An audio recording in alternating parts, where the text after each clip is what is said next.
Morning, morning, morning. Morning. Morning. Rodders, I think we should get your daughter on instead of you, because I think she probably knows more about reefing. You know a lot about reefing, babe. No. Oh dear. Morning, morning, morning. Anyway, Rob, thanks for coming out of. Well, thanks Drippy for getting you out of the retirement home. Thank you very much. Nice. Yes. Yeah. Was it a pillow on the head? Yeah, pillow on the head out the bedroom window. Extra drug load this morning to get me up. Some sort of load. Oh, yeah, for that, mate. Sunday. Sunday. Well, it's a chilled out one this morning. We're gonna have some fish chat for a change. Drip, you good? I'm all right. Recovered from Friday. Had a long day. Long stream. 3 hours 20. I've got to watch some of it back, but comments were really good. Looks like it was a good stream. I've already put 2 litres of cherry Coca-Cola in my display tank. So and a banana. Yes. Banana, pineapple. I literally just chucked a 6-pack of Coke straight in. I didn't even bother opening it. Oh yeah, because the metal. Get the traces up there. Yeah, like it. Nice. Nice. Anyone started their own fermented anchovy concoction yet? Or I've got a dead goldfish under a press.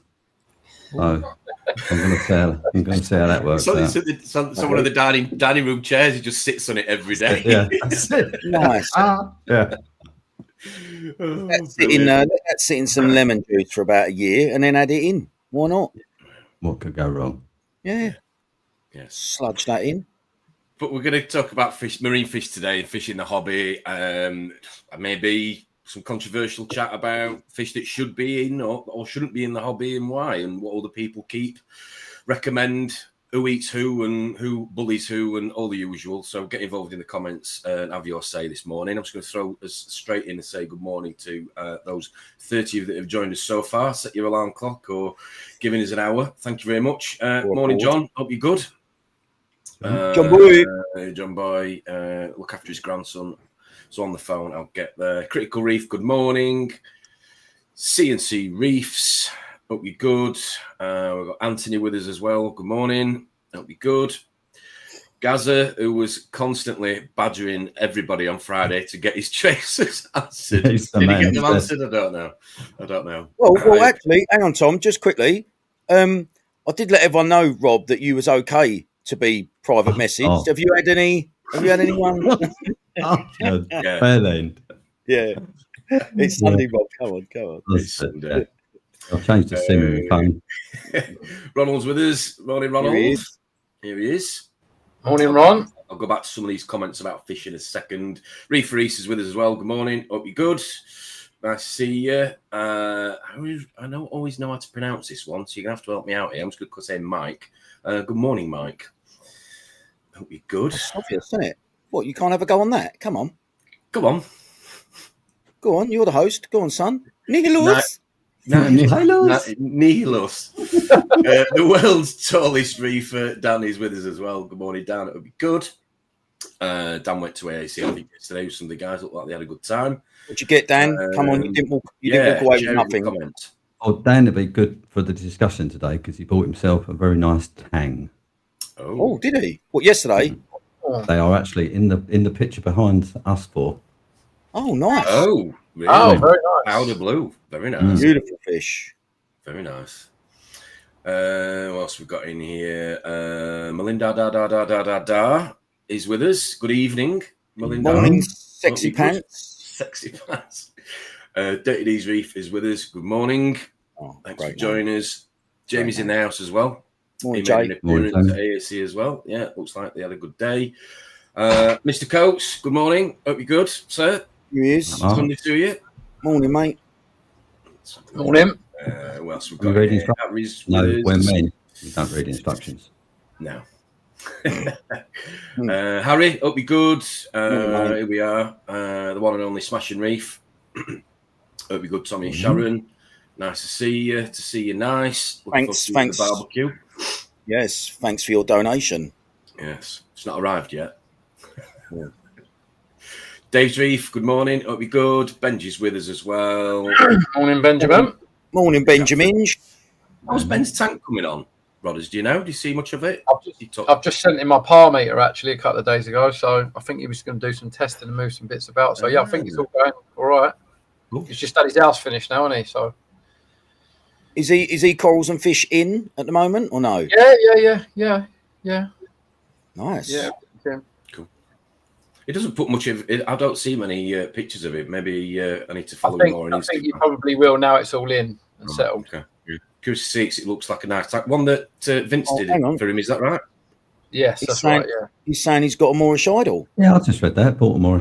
Yeah. Well, if he wants a top tip from someone that is in the know, from the geezer in America that kept Moorish idols fat and healthy for donkey's years, and then when he retired, they all went to But he's- shit.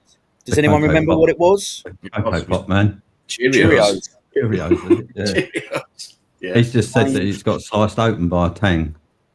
Oh, shit. Well, we'll get to that in a second. Morning, Steve. Hope you're good. Thanks for joining us. Who else we got in here? Huron's Reef. Good morning. Mr. Fox is with us as well. Oh, you've got Morning, me. Steve. Foxy Stokes. Stevie. Spiller's Reef. Good morning. That's everybody so far. As always, we'll try and give you a shout out if you do join us midway through the stream. So let's go straight to that one then. Bottom Moorish then, sorry. Wouldn't normally, as they don't seem to last. Was offered a fat one, eating and everything. Within 5 minutes, my purple tang sliced him open. 2 days on, he seems okay. Dear. Oh. I mean, love a tang, I would love one personally. Seen them Moorish. in the wild, mate. They are Yeah. They are glorious. stunning fish. Quite majestic, aren't they? They are. Yeah. They're very eye-catching fish, aren't they? I've spoken to Rob about this. In the wild, I see them on countless days over a 3-week period. I never saw one on its own. No, they're I always was paired always up. with at least one other Moorish idol. So then we obviously cherry pick and we put one in a tank, and they haven't. You know, I don't know many people that have kept one for any really prolonged length of time, and I wonder whether they are used to being with other same Yeah, I don't know species. if they're like monogamous. I don't know if you need a male-female pair and they pair Yeah. up for life. Some I mean, people do. I don't know. you've dived. You must have seen them in the wild. Yeah, I said to you, you don't see single idols No. there. They're always in pairs or larger sort of loose groups, I guess you call it. Yeah. I wonder whether that is part of their happiness. You know, you know, in zoos, certain animals can only be with females or in sort of harems just for happiness. Otherwise, they end up becoming this is sad and just wilting away. similar to the conversation we had about convict tanks. You know, are they a dip? Because when you go, you know, when I've been in the Maldives and a shoal goes past, there must be 500, 600, 700 of them altogether. Yeah. You never see more than one in a tank. Well, saying that, I literally saw a tank yesterday. You know, the guy in the LA who's got that massive 40-foot tank in his garden. Yes, I was watching that yesterday afternoon with Kaz, ironically. Yeah. Them crabs in. Yeah. Yeah. Yeah. So I noticed in there he's got probably 6, 7, 8 convict tangs in there. How many hippo tangs has he got, though? Well, regal tangs. I mean, it's huge, isn't it? 40 foot long. But yeah. Aren't powder blues the same, though? Yeah. They're always in big shoals, aren't they? I do see big shoals, yeah. But I have seen them singly as well, though, like in really loose groups. So they'll have a huge area around them. As important for them.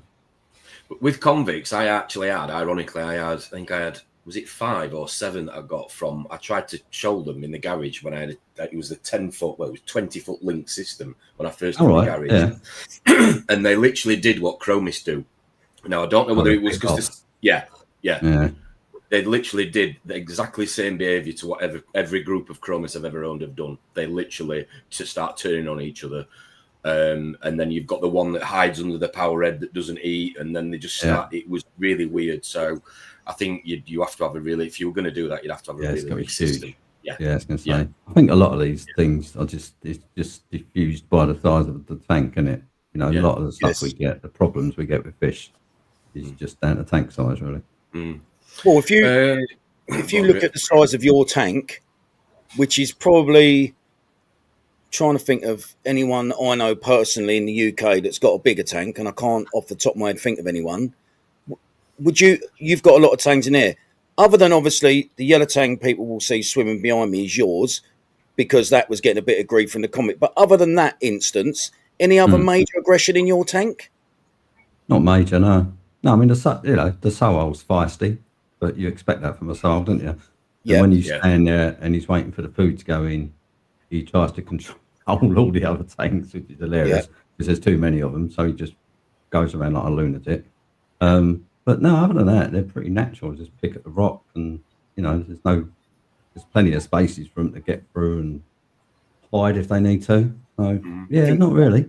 I think space is a huge part of it, because without sort of bringing it back to anyone on here that's dived or snorkeled, you see a fish in the wild kick its tail twice and it's done 10 meters.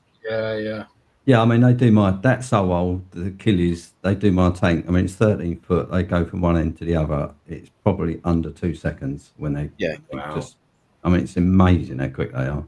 And I'm genuinely getting to the point, I can't, Kaz disagrees with me, but my orange shoulder downstairs in the DT, that's 9.5 foot tank, I genuinely think that orange shoulder is getting to a point where that's going to need to be reowned into a bigger system. Simply because I'm more, and we're going to talk about this morning, I'm more corals than I am fish in terms of, choice. Yeah. And because everything's grown out as they're clumsy, aren't they? Well, they are. They're not just that, but it's that I suppose that open water is that we call it in a tank. That he needs growing into it with the coral. He needs it, and because the corals are growing out, and it's obviously it's a long tank mine downstairs, but it's not very deep in terms of front to back. It's 2 foot, and because everything's grown out so much, I genuinely think that he's not getting the normal, or she's not getting the normal sort of exercise, whatever you want to call it, that they would get in the tank like yours, Rob. So yeah. Guys are saying, I love my Tangang. Nassau, Hippo, Sailfin, Tamini, Purple and Powder Blue. Just need a yellow when they come back down to 40 quid. Yes. Wow. You got a long way there. Good luck with that. I don't think that'll ever happen. No. Yeah. No. Well, I think his best bet is the tank bred ones at a couple of £100 now, because the wild ones, even the other week, Rob, you was with me. How stunning was that wild yellow? That was still 600 quid. Yeah, I mean, it was nice, but well, Rob, before you say that fish you gave me, right? Yes. If you put that next to that wild one in where we saw it, right, you wouldn't be able to tell the difference. Oh, that's what I was saying, because in my tank I've got both. I've got a wild and a captive bred. I think that's a captive bred, I think. Yeah. But to be fair, I bought 5 captive breds. You know, when they came in really young and translucent, barely yellow. Yeah. I bought them, and I had a fully mature yellow. Yeah. And then as they grew out, there's no way I can tell the difference. I mean, some early batches, they had some stunted fins on them, didn't they? Like the little caudal fins at the back were a bit absent or short and weird shaped. But I think after that, if you feed them properly and they colour up yellow, there's no way you can tell the difference. Nutrition will help. Yeah, you're a big advocate on the flow as well, Rob, aren't you, with the fish? Because in the open sort of water sort of section of your tank. So really important for what sort of reason? General health, you think? Exercise and especially I would say more for cancerous tanks. The Zebrasoma tanks, they're a different sort of fish. They don't really go around at the full pelt. If you look at that yellow tang and Drippy's tank there, they just drift around picking on the rock more. Whereas right on cue. Can hear your voice. Yeah, exactly. There he is. Hello, boy. Is he treating you well? That's good. Yeah. He must be loving actually swimming 5 foot without some twat just chasing him into the corner. But I did worry about it. Things like that. The flow is very important because it's just where they live in it. They live in that sort of proper wave crashing zones, isn't it? I mean, my Achilles can still swim into that abyss pump when it's going at like 70%. Wow, into that flow. That's crazy. It is mad flow, yeah. Do the other fish, because you have got some other huge tangs in there, do they struggle? No, none of them struggle. Just some just like it. You can tell they just like it more. Like the powder blue, the Achilles, they swim into that abyss pump like when it's going full pelt, and then they flick round and they ride the wave back down the tank for like 12 foot. They kind of, they do that quite often. They seem to like doing that.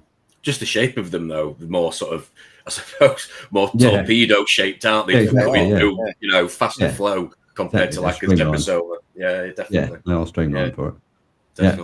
Definitely.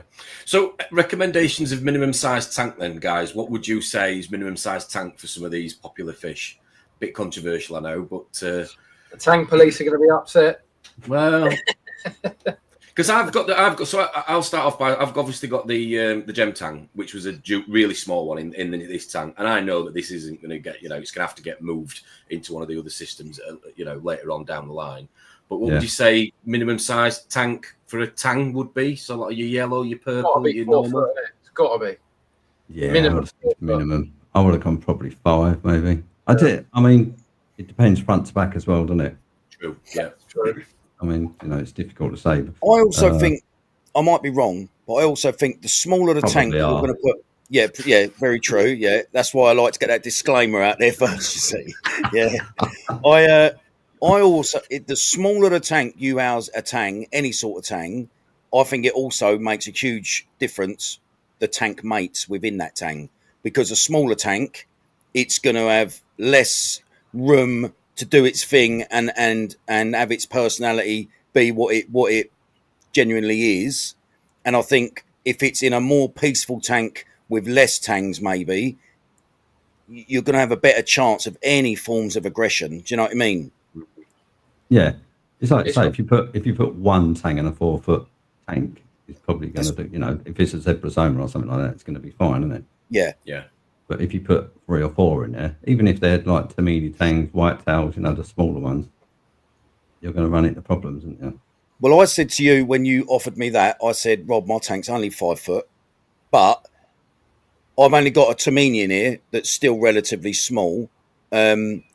And there won't be no other tangs going in there. Do you know what I mean? And that's 5 foot.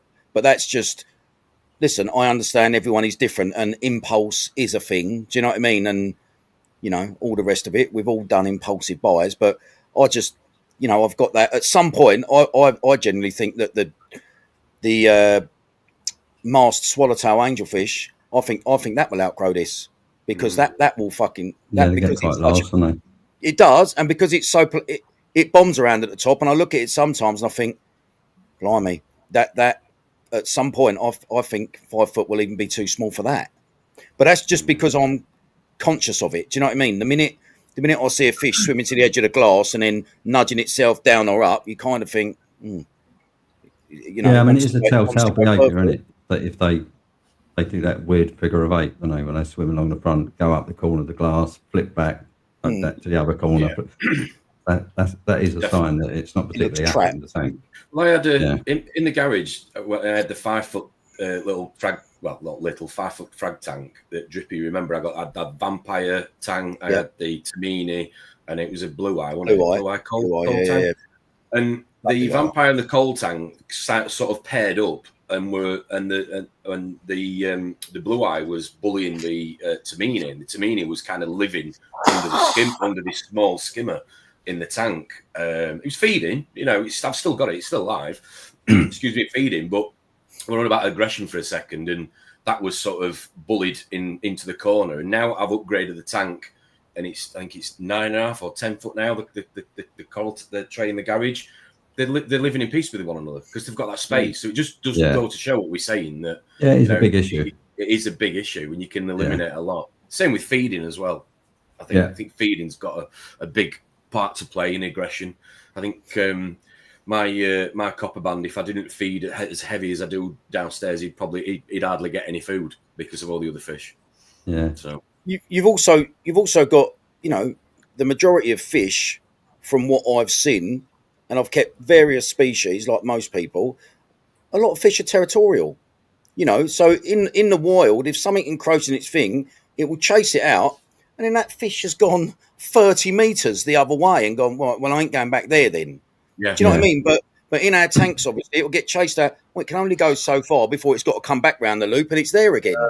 You know, so I just, listen, we all make mistakes. Yeah, I mean, that's the issue with, that's what makes clown tangs and towel tangs so aggressive. Because if you read the scientific study they've done on towel tangs, they spend up to 65% of their time during the day defending their territory. And they're not just mooching around eating algae, which is what most tanks do. They're there aggressively defending their territory. And that's what they're like in a tank. They are just I think it takes them a long time to realise that the food's going to come in every day. They don't have to, carve out 10 foot of the tank for themselves. There's a question in here from EOY Kumar. Good morning to you. Thanks for joining us. Can a powder blue tang live in a 5-foot tank for its entire life? If it was on its own, it can. Yeah. Without any other things. As well, doesn't it? What's that? Depends how much rock work and stuff you've got in there. If it's quite an open tank with hardly any rock work, you've got obviously a lot better chance. But yeah. I mean, also, I don't think it would attain the size it would if it was in a bigger tank. I mean, I know you can't stunt a fish completely because it's got to grow. But I've seen a lot of blue tangs in 5 and 6 foot tanks that you speak to the guy and he goes, it's been in there 6-7 years, so it's mature. Yeah. And it is probably 2/3 of the size of what I would say mine is. But if you imagine a 5-foot tank with a powder blue in it and 20 wreck fish, right?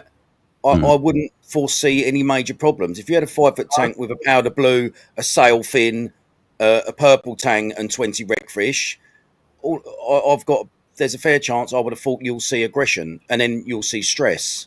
Do you know what I mean? I think the tank mates make a huge difference with a lot of the fish as well. Yeah, they do.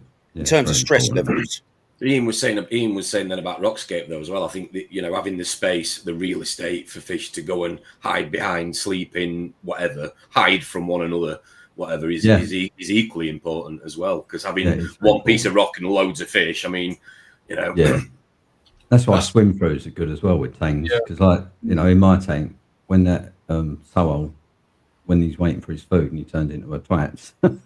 all the smaller tanks, they go and hide in the small swing throughs because he's too big to get through them now. Right. You know what I mean? So he just gives up and just stays above the. Funny how they work things like that out, and it's like, you can't come through it. Yeah. Well, also, sorry, Tom. Right. I was going to say at night when I had angelfish, I would always sit in front of my tank when the lights are off because the front see what was going on in there. At night when they're finding their place of rest. Angelfish are fiercely territorial. So anything that came, you'd get clownfish that are still swimming around or a copper band that's still swimming around or whatever.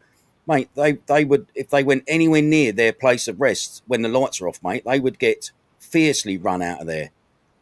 So rock work again, Tom. Yeah, you're absolutely right because without it, it's a free-for-all. What else? Yeah. Your fish, but mine all sleep in exactly the same position every night. If I go in here with a red light at night, and I have a look, they always sleep in this. I mean, my Leonardo wrasse is hilarious because it literally just sits on the floor of the glass out in the open because I thought it'd wedge itself in a rock or something. Yeah, just first time I saw it, I thought it was dead.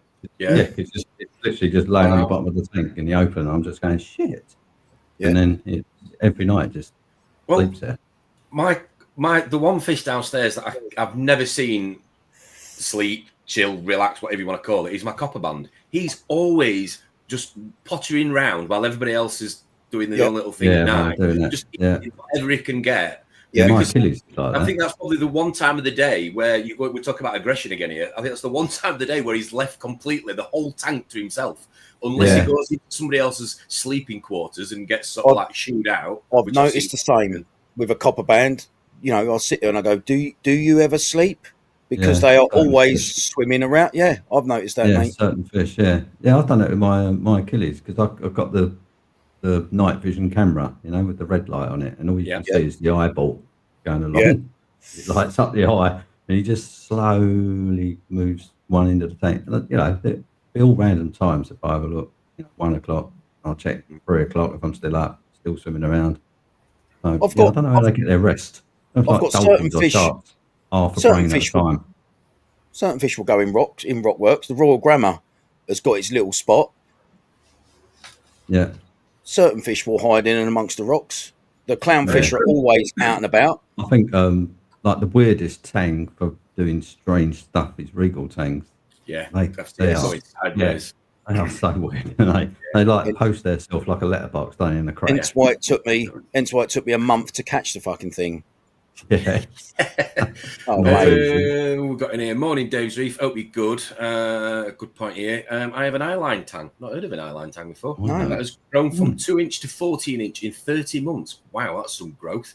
What's that? 2.5 years. Think he may grow out my 7-foot tank. Very calm all the time. Can you pull an eyeline tang up on the screen? Let's have a look. Let's have a look. Yeah, I'm not familiar with that. I don't get the people that keep hippo tangs, mate, because they just get humongous. That's what I was just saying. Yeah, I call them regals, but yeah. I mean, they come in so small, don't they? If you ever go to is it unicorn tang? Yeah, they get massive. I don't know. I don't know. There's a spelling mistake maybe there. I can't see one unless somebody in the comments is going to correct it. Tom, do you remember the size of Meckley's unicorn in that flat by the back? Oh, Huge. mate, it is humongous. Yeah, I mean, they're like a 2 foot, 2.5 foot fish, aren't they? But mate, but I'll tell you what, when you see a fish that size, it is. Yeah. Oh, mate, it is massively. Yeah. Yeah, but I very think few that's his people favourite got a tank dish. suitable for that. I can't find an eyeline tang unless it's known as something else. Like I say, if you do know in the comments, throw it in. One thing with a regal tang, hippo tang, is if you go to, and they always seem to end up in public aquariums. Now, whether it's a dory thing for the kids or what, I don't know. But they really lose their colour as they mature as well. Yes. Yeah. You get more of a yellow underbelly as well of them. They do, but they get the faded snout. Yeah, there's two different regions, isn't there? So the yellow belly ones come from a different region to the others. I can't remember what the geography of it is. It's a bit like the Regal Angel then. Funny they're both regal. Yeah. My lot saying 4 tangs in a 4 foot. I wonder what tangs they are, my lot. I was going to say, it depends what they are, doesn't it? Tom, I'm going to send you a video Ben's just sent me. Okay. Oh, brilliant. That is, mine's gone blank. Moorish idol. Okay. Yeah. Oh, cool. Send me. I'll throw it on. By the way, as we're saying all this, there are obviously people out there that have tanks that are smaller than obviously Rob's, or that have numerous tanks, and everything is absolutely fine. You should have it in your WhatsApp. Yeah, like we've just been saying though, there's so many triggers, isn't there, to aggression, and so many things you can do to try and alleviate some of it. I mean, even down to running a UV, give you a little bit of headway.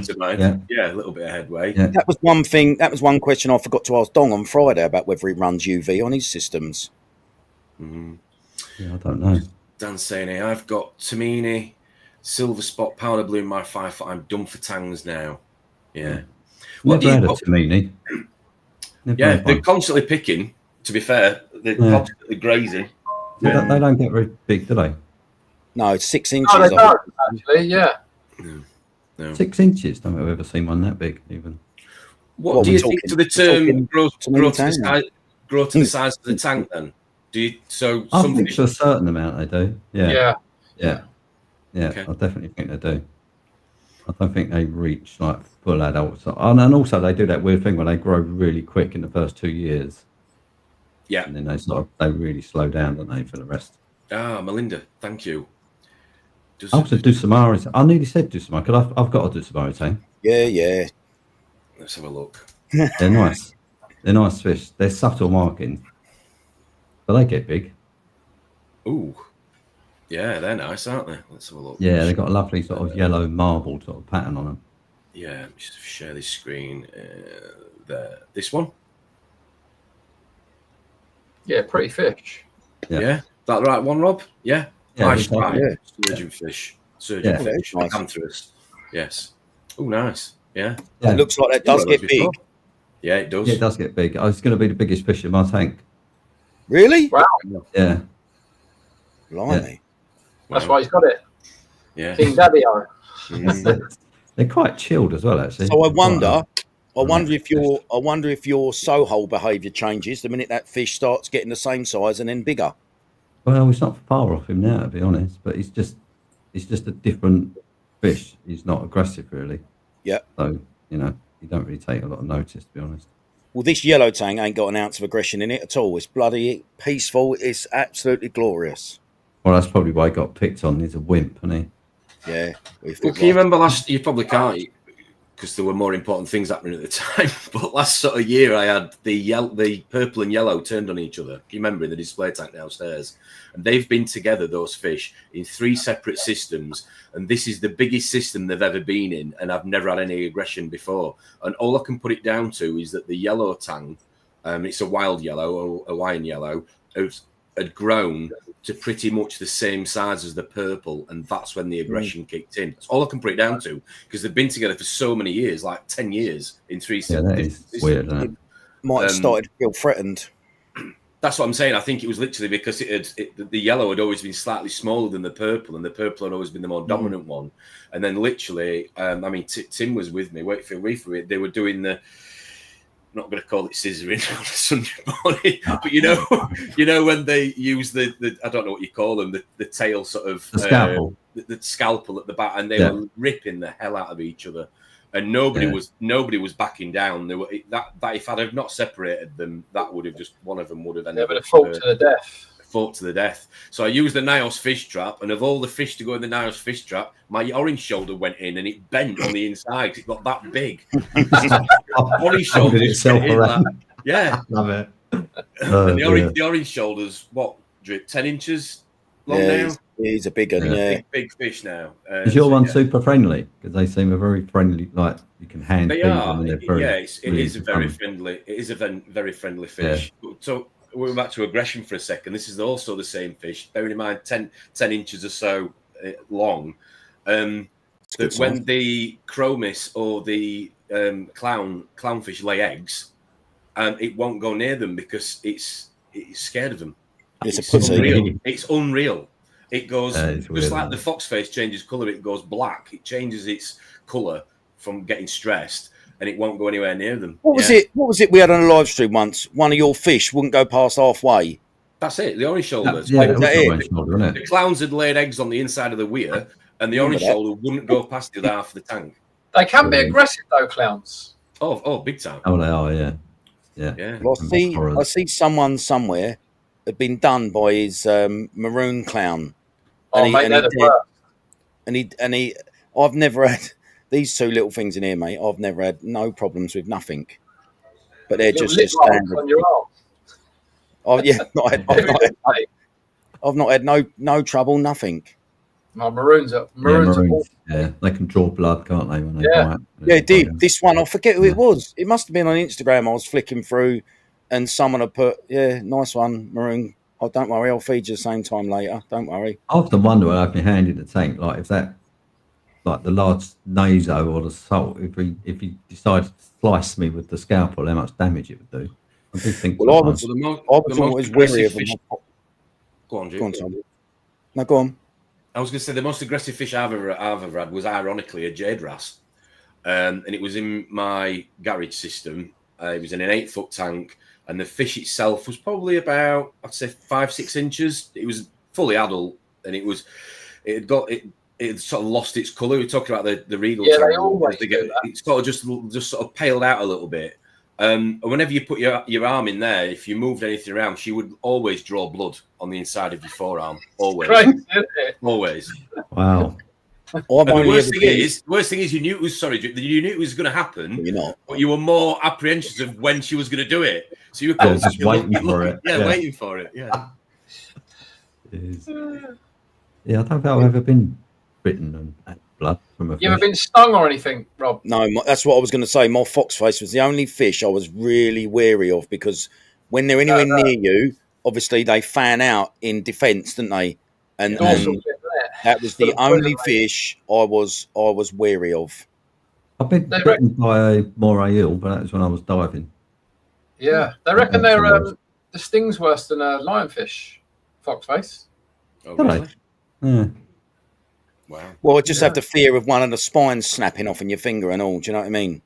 Like, have you ever had, talking of spines, you ever had a long spine snap off in your finger? I had a long spine urchin do me in Zanzibar in the foot, and out there ain't David Hasselhoff on hand with proper tools, so they started chopping down a palm tree. Chopping down a palm tree, shaving it out to the point so they've got something else. He snapped a twig off something else, and here they go in me foot with the. Oh Big yeah, knee, that's it mate. again. Yeah. No, that was giving you a tattoo, mate. That's what that was. When I was a kid, we went on a family holiday to Greece. Ironically, Rodders. So I know you're going there next weekend, and I jumped off a rock barefooted and landed on a load of black urchins, and my mum and dad were picking the thorns out of my feet. I must have been 8 or 9 years old, and the hotel manager came up. They still tell me this. They tell everybody this story. The hotel manager came up because people were complaining. I was screaming that much. Yeah, I'm sure. Yeah. Anyway. Benji's sent me this video. Then let's have a look at his Moorish idol. If it will show me. There you go. At least one other Moorish idol. Oh, here, drip his voice. Scream in the background. Oh, that geezer sounds sexy in the background. Oh, he has got a gouge. Look at that. Yeah, he's proper opened him up, hasn't he? That Wow. probably feel fine if you don't get bacterial infection. Nice fish. I mean, I've got to be honest, I wouldn't say that was a plump one. No. Wow. But, Well, he ain't had his Cheerios this morning, has he? No, Weetabix, mate. That's it. Yeah. Yes. If anybody else has got any videos you want to send me of their fish, send them in to me. Just 1 sec, sorry, Drip. Our email address, as you already know, is reefersnetwork@gmail.com. So if you've got anything you want to send it in. Let us know in the comments, and I'll show it on this morning's show. Send it into that, and no one will reply to you. Thank you. It'll go straight into the spam folder. You'll get an automated. Sorry, it is the weekend. Yeah. I've never seen fish in the wild chase Moorish idols as they're grazing around. Rob, have you? Other fish I have, but I never saw no Moorish idols get chased out of territory. No, not that I can recall. I mean, certain fish do, don't they? But it's like when you watch like a harem of yellowtail tamarins or something. They're always like but they live in like a 3-4 meter sort of cube almost, and they just chase each other around all the time.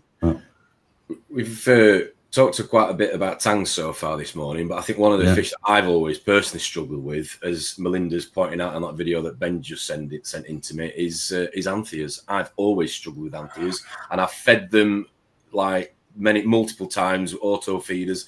Just can't seem to keep them. So I don't bother trying anymore. I think they look absolutely stunning when you get the right, a good show of them, especially like Evans Eye stuff, something like that. Really nice. Do you know what I found? I've always done really well with them if you feed the Nios gold pods. Oh, was that a prompt from the sponsor then? No, honestly, well before then. They've only been out 6 months, Ian. And you haven't got a refrigerator. That's who was texting him. Now, Foxy's old trick. Steve, don't worry, mate. Oh, sorry. Yeah. That's it. I met the criteria. No, honestly, gold pods, mate, in a doser, because it hasn't got to be kept refrigerated. Yeah, I think those gold pods. But I'm not a fan of just feeding single source food either. I like to mix it up.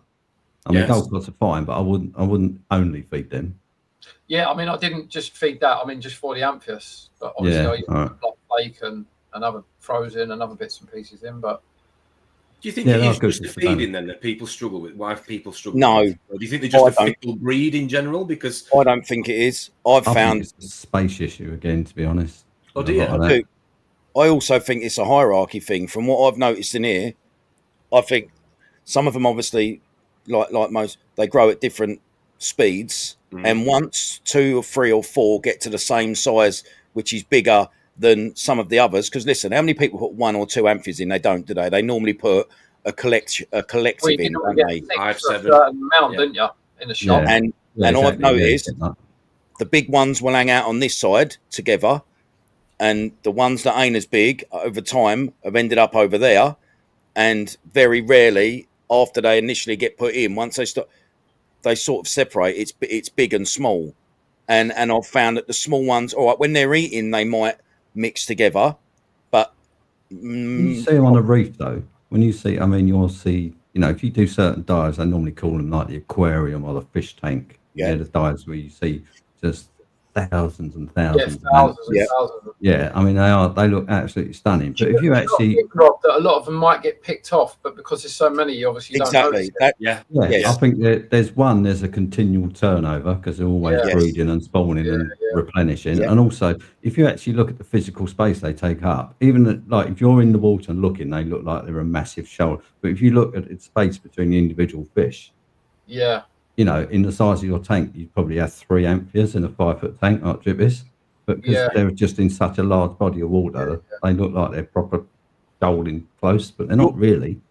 I think you're on the money, because some of the size of my amphias since I've had them, particularly the 3 bigger ones, they're now the same size as my Royal Grammar. So I think when people go, "Oh, we get a shoal of amphias in," I think we think of amphias as these small little tetra-sized things that will constantly. But these they 3, get mate, 4 or 5 inches. Yeah, and I think actually, if you think about it, if you've got a shoal of 24, 5-inch fish in your tank, how much room realistically does that leave for anything else?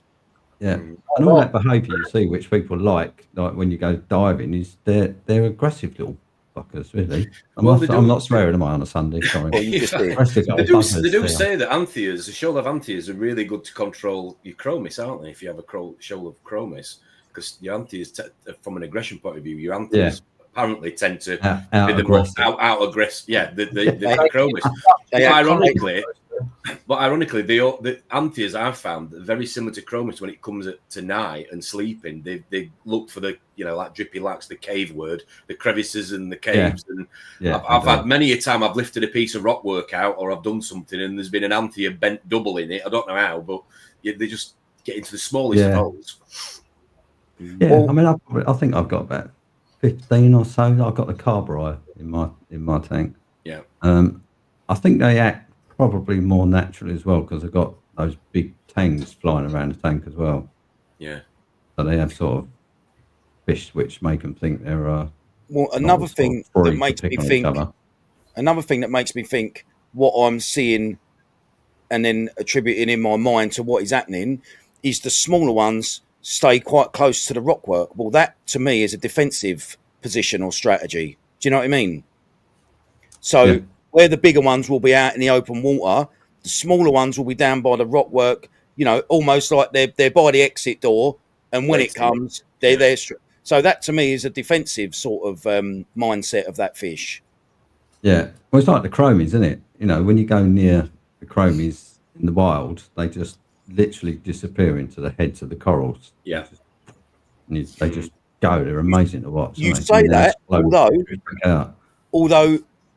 I did say that, Damsels I've found different to that, Rob. Particularly Sergeant Majors. They fucking come around your head. Yeah, but they're aggressive. Yeah, I was going to say, they are. Yeah, they're quite an aggressive fish, aren't they? Yeah.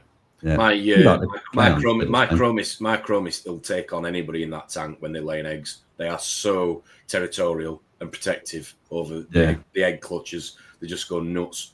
And my the alpha male in the chromis, he's got so many war wounds from fighting with the tangs, with the scalpels on his side. He's been cut open like you won't believe. Yeah, you remember the clownfish trip when it had got that hole, that curve in its back, in the back. The female clown had literally lost pretty much half a dorsal fin.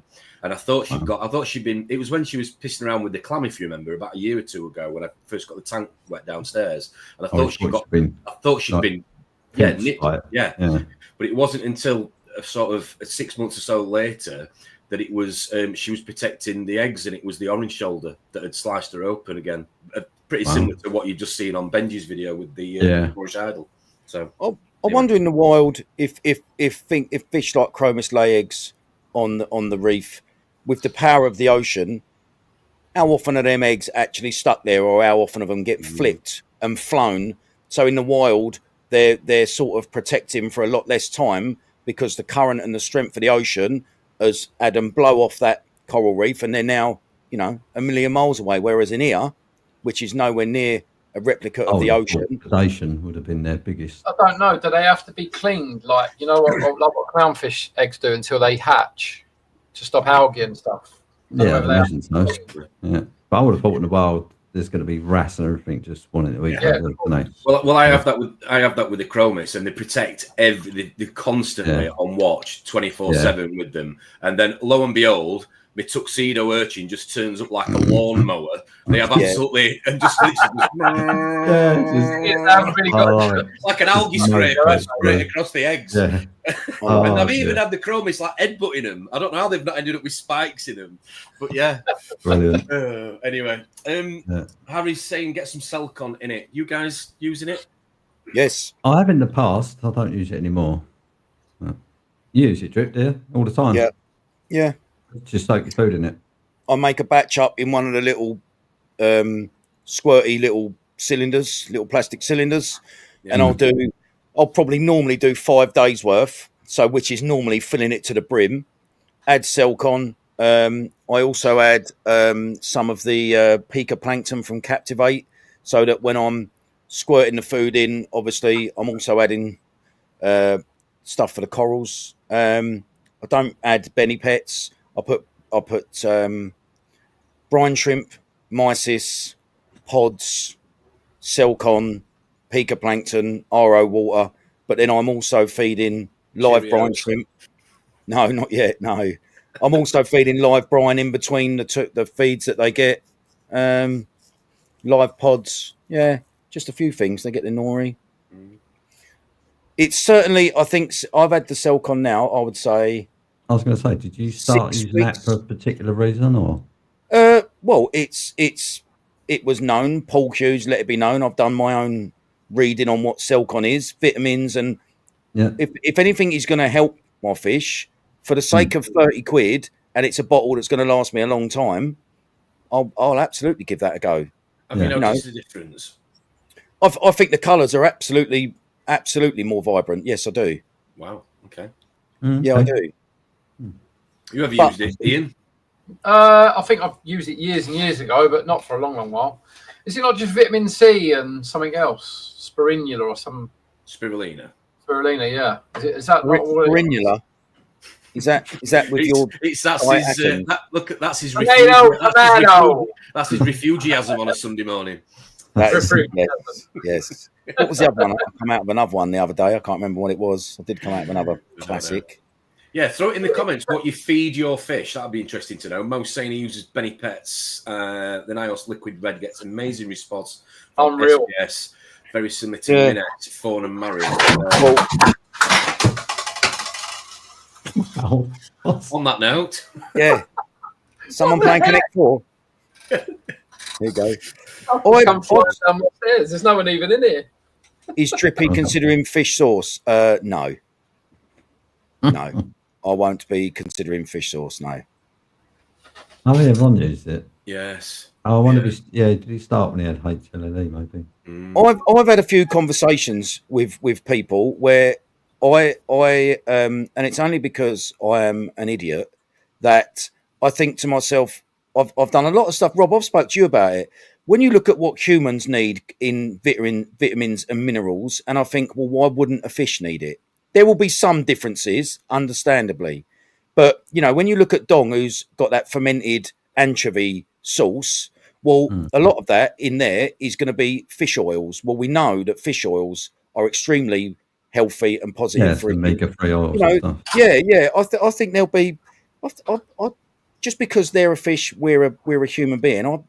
There will be so many vitamins and minerals that are helpful to both of us. Yeah, you talked about it on Friday night as well. I think I heard the comment about the quality of the product as well will be a lot higher because it's obviously designed for human consumption.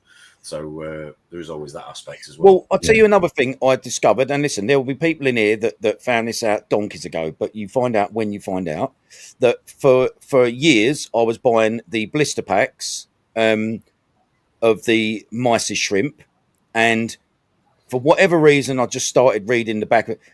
I think they contain something like 14 or 12% protein, right? So then I thought, that is dog shit. And I looked at what it was costing me. Most of it's phosphate. But then I found the RS mysis in the slab, which are chunks. and it's something like, now listen, don't quote me on this, but it was something like high 70s or low 80s, mid 80% protein, and you think, well, straight away I'm doing something helpful for my fish in my tank. Do you know what I mean? Just by, you know, I think you can follow, you can be a sheep in this hobby, just because everyone else does it. But actually, when you stop and take your time to do your own bits of reading and research, you discover stuff where you go, for years I've been using food that's got 12-14% protein. You know, it's like buying shit meat compared to something from a butcher, which, you know, it's, yeah. I'm on a bit of a quest of that at the moment in my spare time, I must admit. The biggest change I saw in my fish from I suppose the diet was when I started using the ocean plankton that you put me onto, Rob, about 18 months ago, the BCUK one. Yeah. The freeze dried. You're going to tell me you've stopped using it now? Do you think No, I like it. I really like it. I think I feed it every day. Yeah, I feed it every day, and it serves well, a couple of purposes for me. With the coral load I've got at the minute, the smaller, finer particles, I do think that there is a benefit. Because I feed, don't know if it's the right thing to do, I feed the same place in terms of the tanks, so the fish already know where they're getting fed. Yeah. And ironically, I don't know whether it's I don't know whether it's anything to do with this, but the right hand side of the tank does slightly look a little bit better than the left hand side in terms of coral growth. You feed the right extension, maybe because the smaller particles are getting, you know, constantly thrown over those corals by the. I've got a question for the audience. Does anyone feed their fish random vegetables? Oh, yeah. Random vegetables. Well, my mum used to put lettuce in the tank. Yeah, because freshwater. I know a few vegetables that get used in freshwater, and I wonder whether people do anything with saltwater. Yeah, Saxby does, doesn't he? I don't think you've ever seen the videos. He puts the iceberg lettuce in, doesn't he? Does he? Yeah. A whole one. The whole one, yeah, and they just shred it within in about 3 minutes. 3 minutes, yeah. Wow. Sorry. I also feed clams on the half shell in here as well. You can probably see a million clams. I think the thing about the lettuce, because I can't see that being great nutritionally. I was going to say, it's just but water. I think what it probably does is it's very high in fibre, isn't it? So I was about to say, clears the gut through as it passes through. Has anyone chucked a lump of broccoli in their tank? That would be amazing for shitting purposes. I ask people what they feed in their fish in their current tanks, and some of the answers are.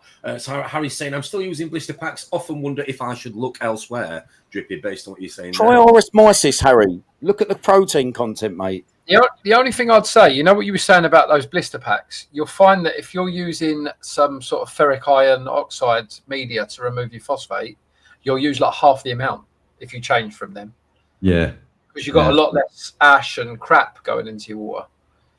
You know, the RS mysis is a lot cleaner, so probably work out cheaper. Do you think when it comes to the food, it is the age-old comment of you get what you pay for? 100%. Of course you do. Yeah, I think you do. Of course you do.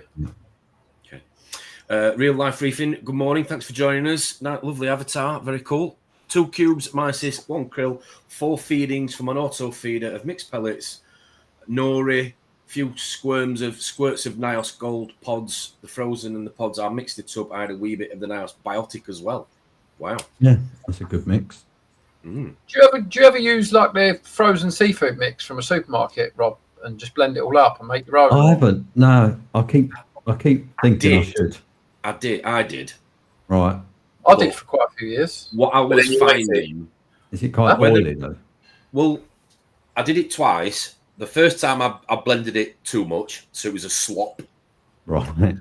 And what I found was that the fish were used to a big particulate of food, that was big pieces. Yeah. So we're looking around sort of like, where is it?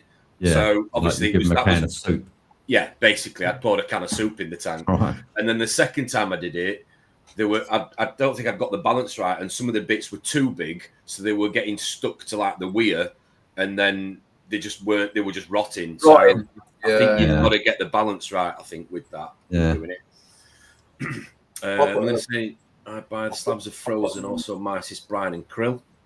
I've got mussel. in here when I had the yellow long nose and the copper band previously. They didn't even bat an eyelid at it. What, like a mussel from a fishmonger's? Like a full Yeah, open mussel? it was out of it weren't these obviously. Yeah, knowing Drippy, it would be his love muscle. No, because that's when the clownfish end up start biting. Mind you, Yeah, Bowie. funnily enough. Yeah. It was out of Sainsbury's, just a decent quality small tray of like 20 mussel, mate. In the end, What, green mussel? Or you mean cooked or raw? no, it was cooked.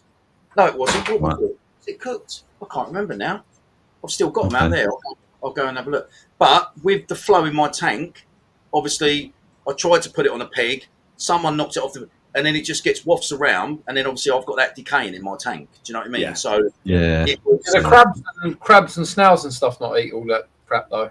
well, it was. I looked at it for about an hour when it was on the substrate, and it was like up against the rock, so the flow wasn't taking it anywhere. Funny enough, it was under this little cave here, and nothing really showed a major interest in it. And I don't know whether it was until it started just literally decaying and entering the water column, then maybe something would have taken an interest because the smell was. I thought the crab, like Nasarius, snails would have been all over there.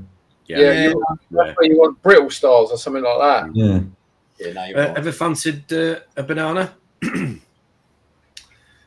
Yeah, he's done that for years, hasn't he? Wow. What's Al? Morning, Al. Hope you're good. Nice to see you in the chat. Full of potassium. Yeah. Isn't it? Yeah. I don't know where that would come from, though. Freshwater planted tank plants to my fox face. Okay. Ah. Wow. Yeah, Mo, I need to sort the flow out. I do actually need to sort the flow out. And I'm going to try one of the Ocean Sea Waves on the display tank in the next couple of days. You what? Yes, I'm going to try one of the Oh, you heard it here first. Yes, I'm going to try Breaking news. Yeah, because What pump are you putting on that then? Is that one of your core or Jabal ones? Jabal one. Yeah. It's not going to be the prettiest thing, I know, but I was saying this to Mo last Sunday when he came on and joined us that I've got a couple of corals. I know we're talking about fish this morning, but I've got a couple of corals just for a second where they've grown out and the flow just isn't getting to them. So detritus build-ups. And I'm Where getting back corner, left. right hand corner. The go on Trout's Planet. Oh right, yeah. The it's a. You got a cover on that tank then? That's No. the only thing with him. You don't run a cover. What do you mean? Jump guard? Yeah. Not neck. You don't run one. Oh, okay. Not on the display tank downstairs. Now it's deeper than a normal tank. I've only got the wrasse really that I think would ever have a go at it. And Okay. problem is I've got the lights that low that if any fish did jump out the tank, it hit the line and just jump. Yeah. It's got a canopy around it as well, isn't it? Just hit the canopy and go back in. Yeah. Yeah. So have you got enough room for the power pack of the Ocean Sea Wave to your light, or is that power pack going to be shading light? Well, that is an issue I've got to get my head around. Yes. Have you not got a gap in between your lights? So for those of you that know where I've got the mitered corner, which is the best viewing sort of side, that is where I'm going to have to put one. So sod's law, I'm having to put one on the nicest side of the tank. But this is what we were saying last Sunday. And again, I know we're talking about fish, but just for a second, there comes a point where the aesthetics, well, that goes out the window and it's more about the health and if you want coral to live, I suppose, or flourish or grow, survive, whatever. So I've got to that point downstairs where I'm like, yeah, it looks ugly, unfortunately, but it's going to have to go. It's going to have to go there. Otherwise, I'm going to keep having this issue. So hence why the garage is nearly ready, so I can start chopping everything back and fragging everything, which I'm excited about. Sylvester Reef makes a good point there. If cooked, I think you meant not interested. I've noticed that with cooked clams on the hot shell and raw, and the raw ones they will over time go for. Cooked ones, kind of makes sense, doesn't it? Really? Yeah, he's got that cannon on borrow. Yeah. There is no way that I could get that in my tank. What everybody else is saying here: Milo, nori, freeze dried brown hypnosis and krill, soak in PNS. Probio and Celcon, mix of TDO pellets, Vitalis pellets and flakes, first bite, reef feast, frozen. Yeah. See, I'm surprised at the moment we haven't heard anyone with the because a lot of people do have copper bands, and I've heard that the black worms are always good. Yes. Yeah. Mm. I mean, I've I never have. fed blackworms. You, Rob? I feed bloodworm. Right. I don't feed blackworm. So I yeah, didn't think bloodworm were good for the fish's guts, saltwater fish. Yeah, I've heard that, but I've never heard an argument of why, to be honest. I mean, I only fed, I didn't feed them at all until I got this particular copper band. And the guy brings them in, feeds them bloodworm. So I just thought, well, I'll keep with it. I mean, it feeds on it. I could probably stop it now because it eats everything. But, you know, when you get a fish and he goes, that's what it's eating. this one I have heard this is one I have heard that is good, that Melinda's saying is salmon through the blitzer. I have heard that is meant to be quite good. Okay. Especially because it's a very oily fish. Yeah, I was going to say it's got, the best. Yeah. I thought krill was more beneficial than salmon. Yeah, I feed krill. I do quite like krill. It's quite high in it, in oil. Let's have a look Krill- here. Been krill's sent in also video. used for game, isn't it? Yeah. Yeah. Centropige sent me a picture of his fish. Let's have a look. If I can show it. There you go. There is Angels. Thanks Nice. for sending it in. Oh, wow. Lovely. Wow. Very nice. That is a lot, isn't it? Yeah. He's got. I've just seen an unusual.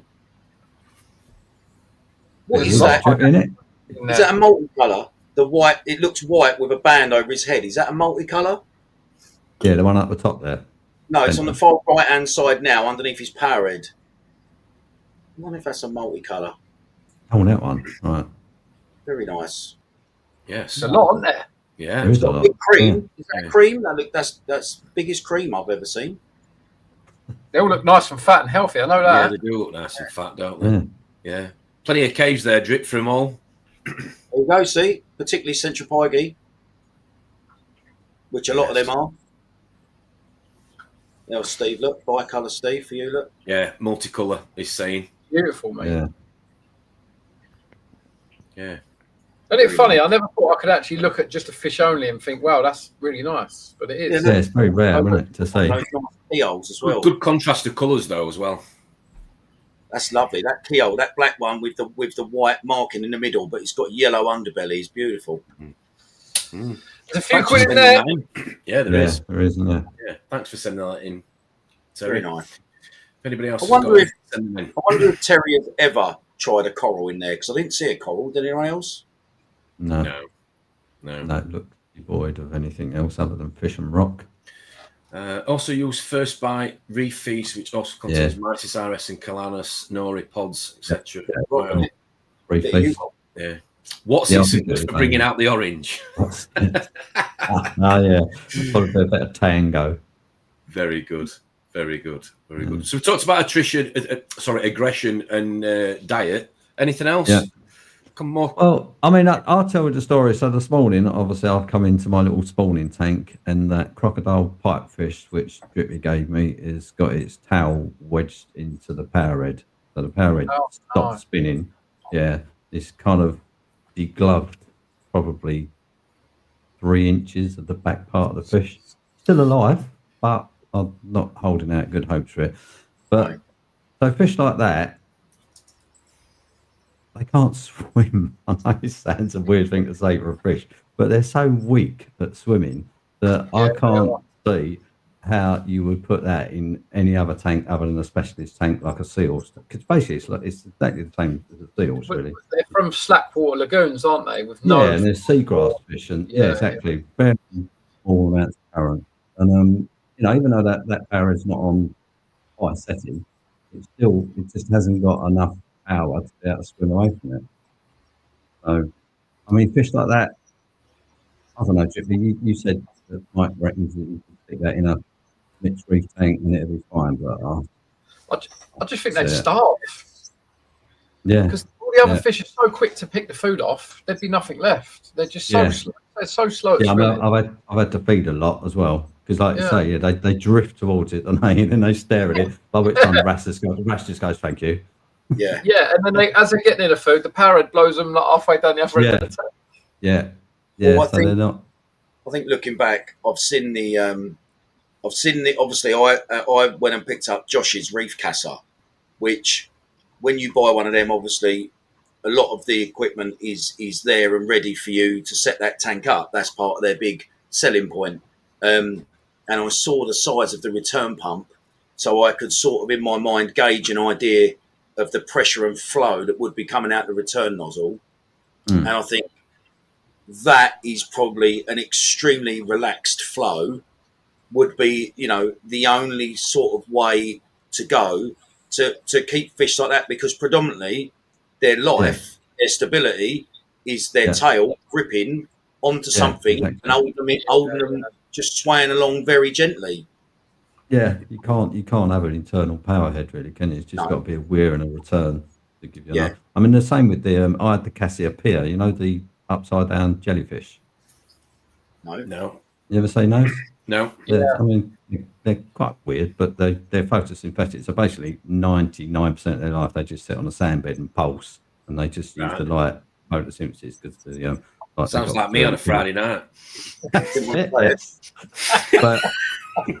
so I had that in a tank with a power head on the lowest setting it could possibly go on. It was like barely current, and it'd sit there for weeks on the bottom. And then you'll just come in one day, and it's just got its legs all mangled up in the power head, and then I grew it back, so the legs will grow back again, and then a month later it does it. And in the end, you just go, there's no point, is there?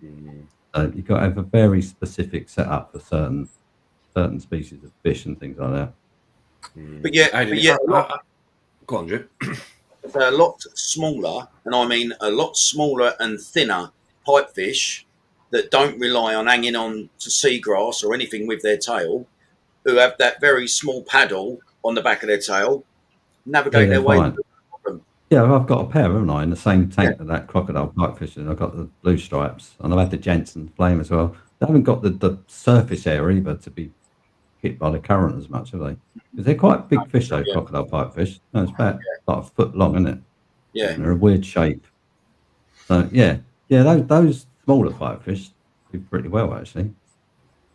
But not that big thing. How important do you think it is to try and restrain yourself from the temptation of constantly adding more fish to the tank? Because from my personal experience, I've experienced doing so, adding other fish at a later date, and literally created a bit of a house of cards sort of moment with the whole, not necessarily ecosystem, but hierarchy, whatever you want to call it, in terms of the fish. And I think sometimes we've got that impulse where we want to add a tang with maybe or fish we've always wanted, and we probably is the risk worth the reward is what I always say. This is it, isn't it? Yeah, because at the end of the day, I think one of the hardest things in this hobby is, like with anything, is knowing when to stop.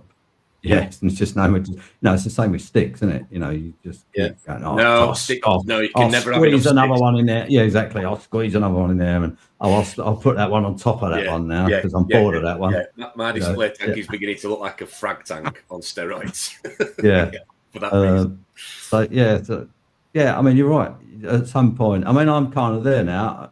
There's very, very few fish that, if it was offered to me, I would go, oh, come on, let's hear it. I mean, a femras, we know.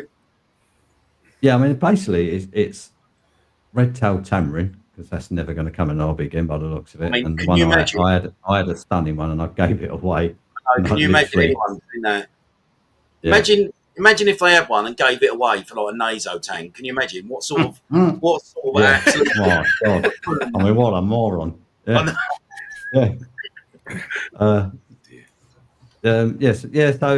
Obviously that, and I guess I would like 2 more Lenardi rashes just to see if I can get that one to go super male, because the super male Lenardis are just another level. Get yourself to Western Australia, mate. They're there in abundance, cheap as chips. Yeah, not sure they do in the suitcase coming home, but mate. Dreamfish then, Ian, Dreamfish. Any tank size, irrelevant of the tank you've got now. If you had a bigger tank, bigger wallet, whatever, what would you go? What would Dreamfish? Who's up there? An interruptus. Black tip white reef shark or something. Melinda, Potter's Angel. I'd probably have like 10, 15 Lenardi wrasse together. Yeah, that'd be pretty cool. I would probably say, and I nearly was very, very silly. Peppermint. That's a nice fish. Peppermint's Yeah, that's a nice beautiful. fish. The only thing that puts me off them is I don't think they've done very well in captivity with people that have had the money to buy them in the first. I think Sandler's lost 2 or 3. They deep water. Yeah, very deep. Yeah, they're halfway in between Japan and. Yeah. Do you know the funny thing is that's the Latin name as well. I love it. Add some phosphate to your tank. Mingus fishes. Delicious Mingus fishes. You have interrupters, did you? Interrupters. AAC have got one because someone asked for one and then didn't want to spend the money, so it's still there. And I had the money, but I just couldn't justify spending that much money on a fish. That's insane, isn't it? And Interruptus is right up there. I mean, a Bandit Angel is right up there for me. Yeah, they're quite nice bandits. Deep water bandits are though. They come from serious depths, don't they? Yeah, they do, don't they? I mean, that's why they cost so much money, isn't it? Getting them is just a nightmare, really. Yeah, mine. I don't know. Angel fish. Is it a wrought iron butterfly? Is it? Yes. That's such a fish. That is beautiful. Don't know whether I like it or not. I don't know. I'm on the fence. One minute I think it's different, which is why I like it, because you don't see them all the time.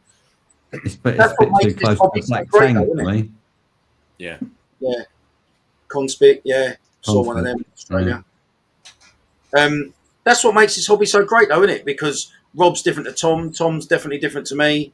Rodders is an idiot. So, it's You're the only idiot I know, mate. It's a twisty. It's a twisty. I've just been to the fair on the Dodgems and Hook a Duck and got a twisty wrasse. In terms of beautiful wrasse that are not a lot of money, etc., I think it takes a lot to be a twisty. People asking me to show some pictures of some of these fish that people are talking about. Right, let me get a screen up and then let's have a look. Where are we? What are we going with for? So we're going with peppermint. Let's have a look. How much are peppermints? 15 grand and 20 grand. What? Really? Yeah. Yeah. I think the last one I see was about 18,000. I think. Yeah. Holy serious wedge. Okay. I mean, they are glorious. What else are we saying here? God, I can't spell some of these. The bandit's nice as well. I think that is actually, and Centropyge Terry might correct me, I actually think that's a Paracentropyge. There's only 3. I think there's that. Bandit is just glorious, mate. It's just an unusual coloration. I mean, the colours itself are black and white, essentially, aren't they?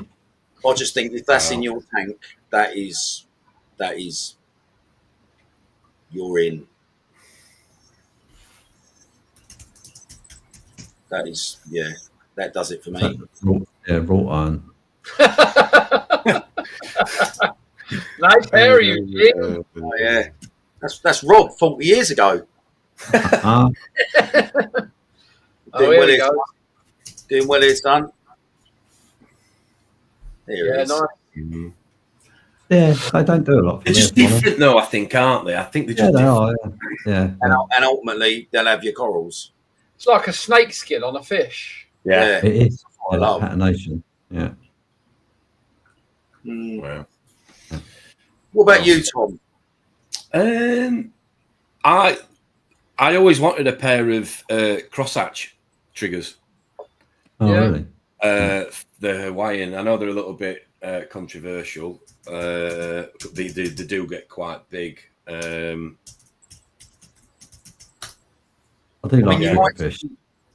It's just the colour. I just think the colour of them is absolutely amazing. You're recognisable fish, though. Even the way they swim, they're just different. Do you know what I mean? Yeah. But I'm talking about a massive, like the tank, the 40-foot we were on about, the outdoor tank.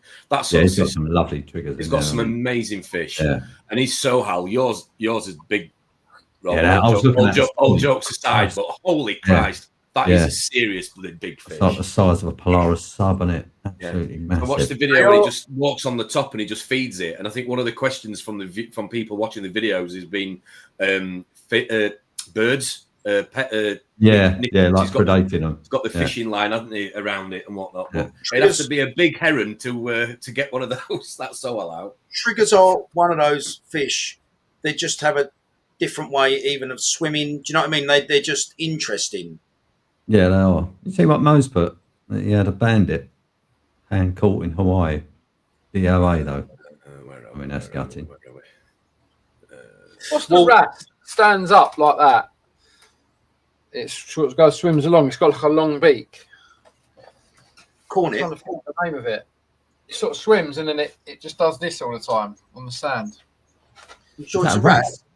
Sure it's a rat? Not a cornet fish. Isn't that what they call like a?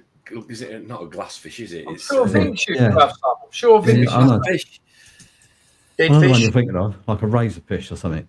They're silvery colour. Do you mean them ones? No, I don't know. No, it's quite a pretty fish. Green with like a yellow band across its top. Clingfish. Is it clingfish? Well, listen, he's your boss, so you better say yes quickly. Yeah, good. Nios. Oh. Yeah, Nios. Yeah. What's the Nios? Klingon fish, maybe. Exodus fish. Like that. Shrimp fish. Who knows? I mean, I would love down the line of my marine journey, and I don't know how far down the line, but I would love, and I do have an affinity to fish that I have seen in the wild. I do, for whatever reason I do. I would love a system with a puffer fish. I don't know what else I'd keep with it or whatever, but I particularly like the white spot. I am not Googling that, but thanks for your entry. But do you not think though although I'm not saying any of those fish we just showed up aren't amazing, and if money was no object, yeah, of course they'd be on your list. But we talked about earlier, like a huge shoal of fish in a massive tank. That would be I think that's probably visually the best thing you can get. Really, it's quite it's rare though, isn't it, in the hobby? Well, it's similar to coral conversation about growing out massive colonies. How much more, in a big system, I suppose, impact you get from such a big coral. When we was in Worldwide Corals, right? That lagoon tank that they have, right? Yeah. Had what, 10, 15 yellow tangs in it? How great did that look? Yeah, that's what I'm saying. Yeah. That looked. I mean, listen, you are captivated by the style of the lagoon tank and the scape and all the rest. But that had about 15 yellow tangs. I've got some footage. I should really upload it when I can be asked. But do you think because they're all the same colour, mate? It just looks so natural, mate. I don't know. There's a thing about yellow tangs in groups. I just think looks amazing. Yeah. I'm starting the picture behind us, though, isn't it, with all the powder blues? I mean, do you imagine that? That's absolutely stunning, isn't it? I mean, I've never seen that. Obviously, I've got to go to other places in the world to see that. But that would be because I think they are just such a beautiful fish, a powder blue. Yeah. I mean, it's just glorious, mate. Look how the current takes them. Look. Right. Yeah. Sometimes we look at our little tanks and we think, oh, it's too much flow. Like. Oh, yeah, no. Yeah. I've often thought it's going to happen. Well, they're riding the wave, aren't they, literally? Yeah. There's a massive 10 cannons in the background. Yeah. There's Rob flapping his arms in the background. That's what you can't see. With a net. and a little jam jar. Yeah, they do look epic. Bloody glorious, mate. Yeah. Oh, look. There's convicts. There's your convicts. Yeah. Rob, have you dived Hawaii or no? No. I've not really been that way, to be honest. I tend to go Indonesia way. Yeah. Maybe that's the next Jolly Boys. Yeah. What, Hawaii? Fuck it, why not? Why not? Big sharks out there. Convicts in the shop, yeah. I had 20 yellow-tailed damsels in the old tank. Didn't actually want, but they ended up my favourite. We're dotting in at it. Yeah, like we said about chromis. Yes. Yeah. You do get a lot of impact from a shoal, definitely. You do. Definitely. Yeah. Mo's suggesting, is it a batfish? He's still trying to find this fish, Ian. Is it a batfish you were talking about? You're still looking for it. Is it twisted wrasse? It's similar to that. Hang on, let me put you on big screen. Oh, can't see that. Oh, it's filefish. It's similar to that, yeah. Oh, right. I know which one you mean. They stand up. I know which one you mean. Is it a filefish, yeah? I don't know. I'm just saying I know what fish you're on about. Yellow spot. I know Vince had like 4 or 5 of them.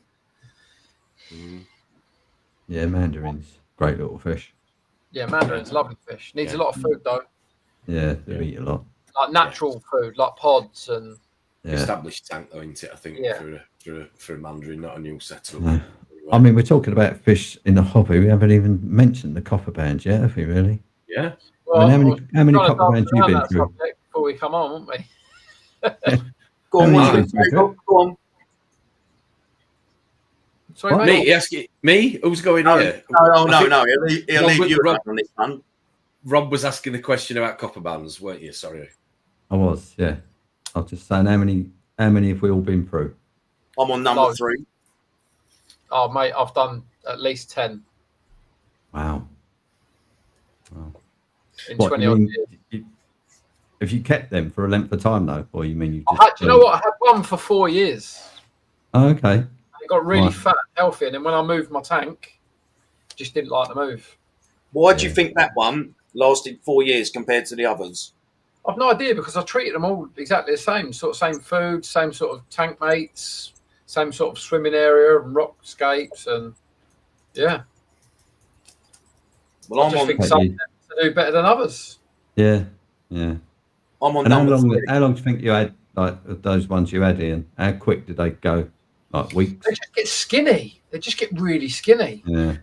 And that's why I think when it comes to the feeding, that's where you've got to look at the fish that you've got. We talked about, I keep saying it's about aggression, but when I feed the tank, rather than putting one big dose in, I kind of put 2 or 3 sort of medium doses in. So I wait, because all the chromis tend to hang around at the top and eat majority of it, and Clive, as he's called, the copper band, just sort of waits around looking for it. So I feed it a bit. That sort of distracts the chromis, and then I feed another bit straight after. And because I do it in that way, he tends to get quite a bit. Yeah, I see. Yeah, because the others have already kind of full up. The others have kind of full up and are preoccupied with everything else floating around the tank. So, This one I've got here is an Australian one. It was sold to me as, and it is slightly different to the others I've had marking wise. But it's the only one I've had that when that food goes in, he attacks it like the other fish, rather than a copper band normally going, right, I know there's food gone in here, but let me have a think about how I'm going to eat it first, while everyone else is smashing it. Some of them are so slow, aren't they? Yes, this one is there, poised and loaded and ready to go. And he's the only one that's very, very similar looking to that. Same family, same species, more or less. What, the Australian one, the 2 bands at the front of the fish by the head? Yeah, I think AAC get them quite often. So they're supposed to be even more hardy and even more adaptive to tank life. Yeah. They've only got like 2 stripes, haven't they? And the rest of the that's it. are white. Yeah. It's supposed to be pretty good. I've had some last 6 months, some last a couple of weeks. I'll tell you what you don't hear of as much with copper bands is the old mastic. Do you remember the mastic? Used to get in a Yeah. Used to, you stick it on the inside of the glass. Yeah. I still use that sometimes. It's very good for getting medications into fish as well. You mix it in with a mastic. Yeah. Yeah. Handy for that. Easy reefs. Yeah, that's it. Yeah, easy reef. Mastic. Yeah. Mastic 70 or mastic 40 or something. Yeah, it's dirty though, isn't it? Because it goes everywhere, doesn't it, in the tank? My first copper band was an absolute nightmare because it would only eat mastic. Right. I spent so long trying to get it to just eat, food out of the water column. It was so slow. Just like stare at it for like 30 seconds before it didn't think. And then the other fish. That's an interesting point. Yeah, so says everybody kept an Australian copper and a normal copper band together to help with the normal That copper would band. be interesting. Yeah. No, I don't know. I mean, the only thing with mastic I've found also is that obviously you open up every other fish to have a go on it as well. Yeah, you do. I mean, you can squeeze it into a pipe with holes in so that the copper band can get in there to it. You can do. They're just. I mean, my first one was like that. I did it for what 3-4 years. I had to feed it mastic every day, and it was a pain in the arse. Like when you go on holiday and stuff. Yeah. You go. Basically, it's not going to eat because no one's going to be bothered Well, to do that. The one I've got downstairs, I've had him I think I've had him about 5-6 years now. It was his curiosity, because they're a very curious sort of, I think, sort of behaviour fish. It was his curiosity into the frozen in terms of what it was that got him feeding onto it. Because I was feeding him mastic to start with, and the tank that he was in, the other fish weren't bothered about the mastic. They were more bothered about the meatier food, obviously the frozen that I was feeding, and it was literally through, as I've just said, curiosity that it went onto it, and he's been on it ever since. Well, I've also found that the copper band, the way it eats, actually the two before this one, is very similar to when I let my dog out at night for a piss, right? And it's if I let my dog out for a piss in the garden at night, right? It will find a patch of grass. You go, here we go. She's going to go now. The slightest little sound, her head's up, right? She's not thinking of a piss now for at least 2 minutes, right? A copper band, it will look at the food, and as it's about, if anything comes near it, mate, it will go away. Do you know what I mean? And this is the only one I've had that is like a red rag to a ball in terms of, no, I'm fucking having that bit. That's mine. Yeah, I was going to say, there's a massive range in feeding response in that species of fish.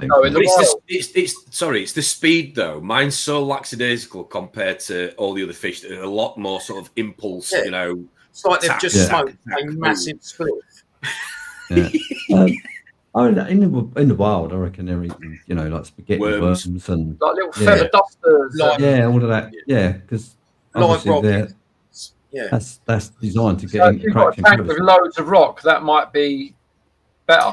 Yeah, well, whenever I've moved any live rock out of the sump and put it into the DT to put corals on it, the only two fish that are interested in that rock is my Corys wrasse and my copper band. They're the only two fish that are bothered. The rest of the fish, I couldn't really care. A copper band known to eat flatworms or no? I don't think they. I don't know about that. Apparently. I reckon they probably have a go with it if they saw it. Again, I don't know what I'd imagine flatworms probably taste pretty disgusting. Yeah, once you try one, you've tried algae at top shelf. Fancy a bit of planaria on toast? No. Yeah. Okay. No, that algae was He's got plenty of planaria in his pants. Tommy and Sharon have sent us a video over, a couple of videos of their fish. Let's have a look. Share it on screen. Oh, flame, copper band. Oh, nice. Yeah, he's very.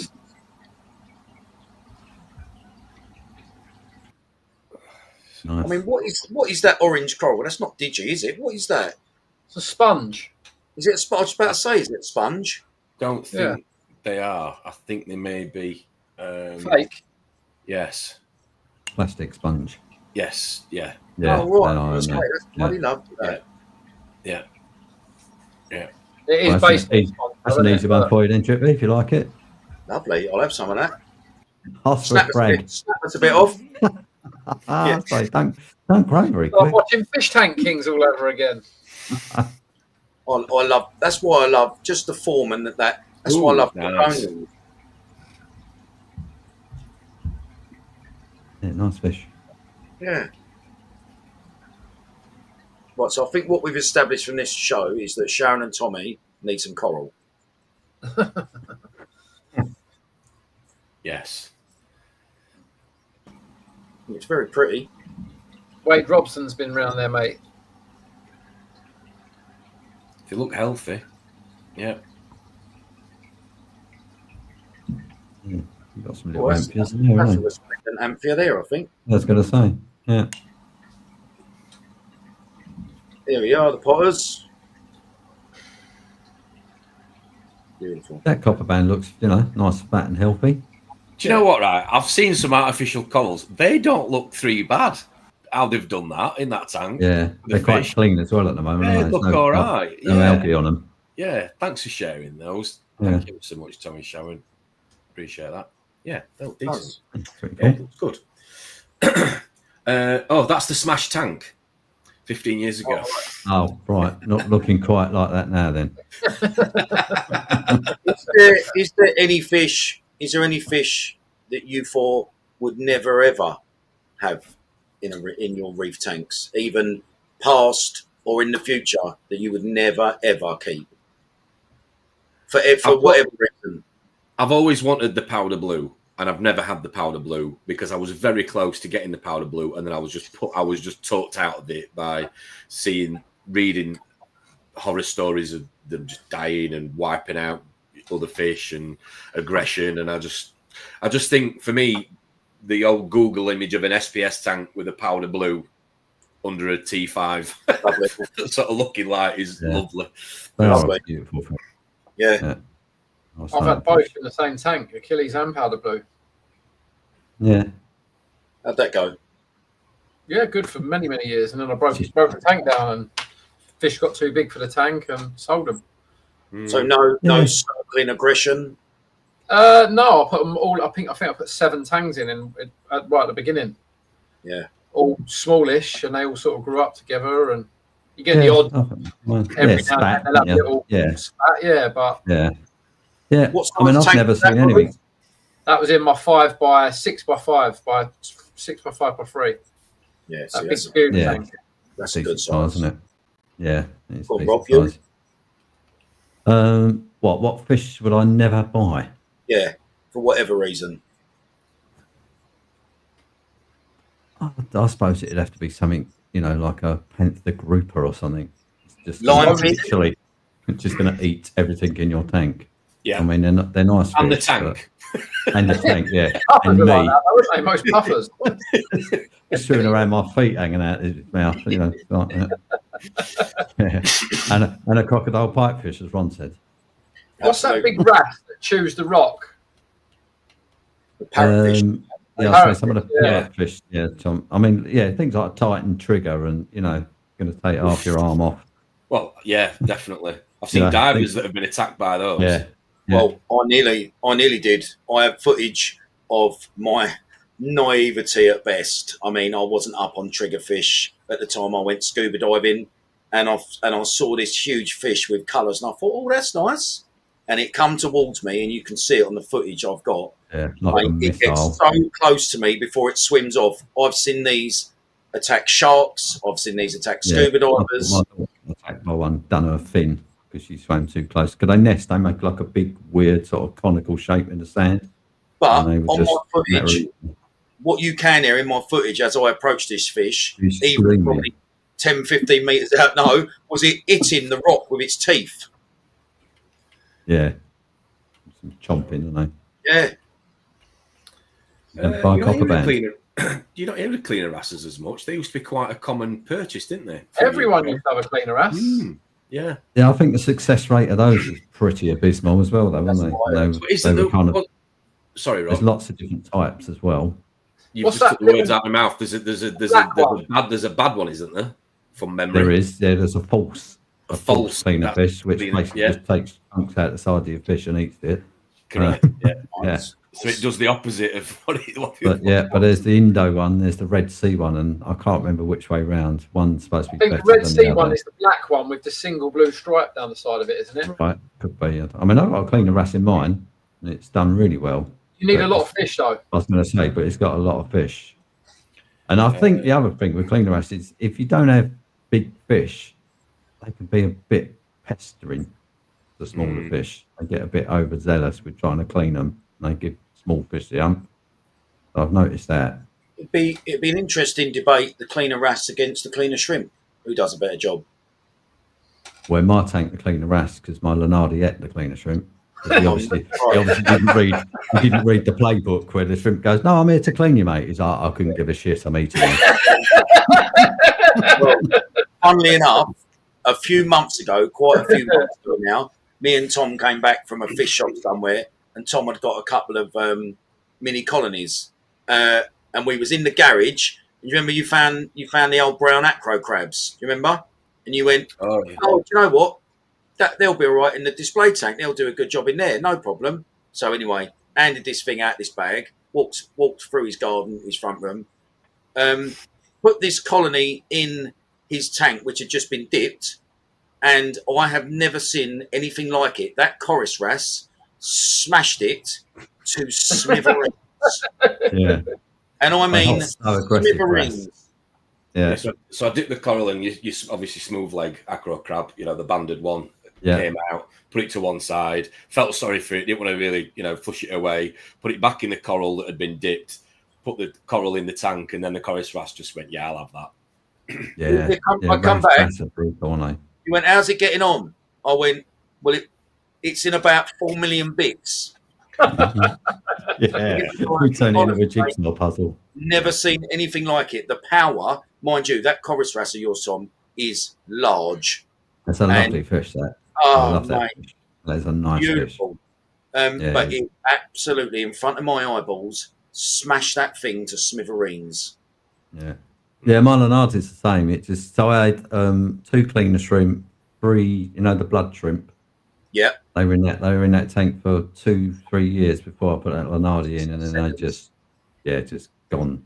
I mean, I did 10. What's the Aptasia eating ones? The peppermint. You do it again, peppermint. That's exactly what I was going to say, and I just watched them get destroyed in front of my very eyes.